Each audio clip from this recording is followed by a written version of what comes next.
That's me. Somewhere between dancing monkey and movie star, a far shot from the wise women and men of old, but similarly tasked, told to unfold the worldly truths and wordy mythos of our culture.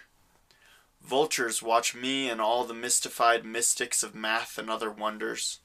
They monitor madly as we scratch results into the sand with a desperate speed once driven by historic hunger, but now fed to our insatiable bureaucracy in exchange for prepackaged food and approval.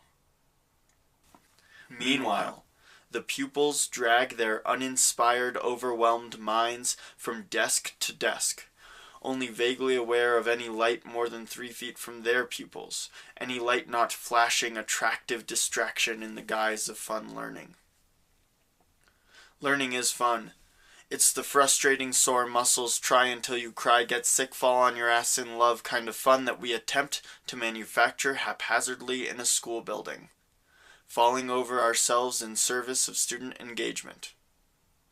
That learning which can be found up any stream, out of any door, inside any book, within every story, the shape of a leaf, revealing what we can eat or what to feed to the sick. If we teachers only knew what to look for, if we'd been fed the way students hunger for nourishment. Learning is to be thirsty. Learning is to listen. Learning is usually painful for at least part of the process. And for all the talk of disequilibrium, the status quo is awful comfortable.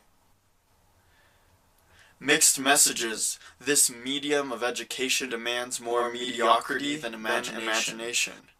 Teachers are taught formulas the way students are taught equations, as if the truths that have preserved humans for millennia, the observation and experimentation of our ancient soul, has been transcended by the love and logic method, the wonders method, the teacher-centered, learner-centered, content-centered, biography-driven, discussion, demonstration, debate, deforestation methods of stripping whatever wisdom might be left in our system and feeding it to an accountability form method. My students do not know their value, their strength, the depths of suffering and challenge that drive true innovation. Neither do I. We would complain about the flavor of free ice cream if we ever didn't get our top choice. I scream inside my lesson plans for some practical relevance, because nothing is as relevant as what we've been driven away from. We do not remember the intergenerational work of drawing our food from dirt, with gratitude at every sprout and blossom for one less hungry evening. The observational science of edible wildflowers and mushrooms now groomed from our yards and named weeds. Instead, we feed on this thing called the iPad, 3-minute candy bar videos of cheap, refined learning sugars. Innovation wrapped in rotating styles of plastic and a strict profiteering strategy, sold to schools as necessity, because how are children supposed to have relevant skills in a world where their greatest work will be earning likes for their original business proposal? Where no idea lasts longer than a generation before it is replaced by something better,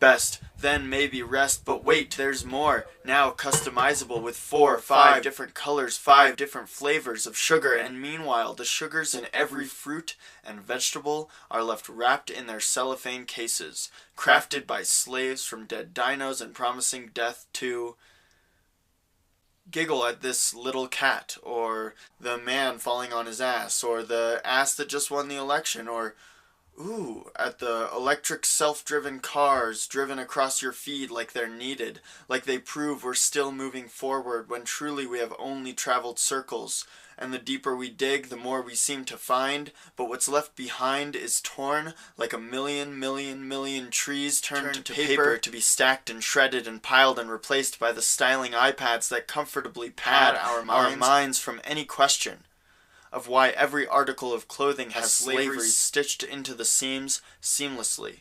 The slavery of humans, animals, and machines, all mindlessly, beyond meaning. It stings. And there's me, dancing in front of my students, or maybe weaving between their desks, or radically rearranging us into a circle, so every face is greeted by the rest.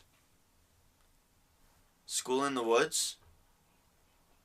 School is the woods.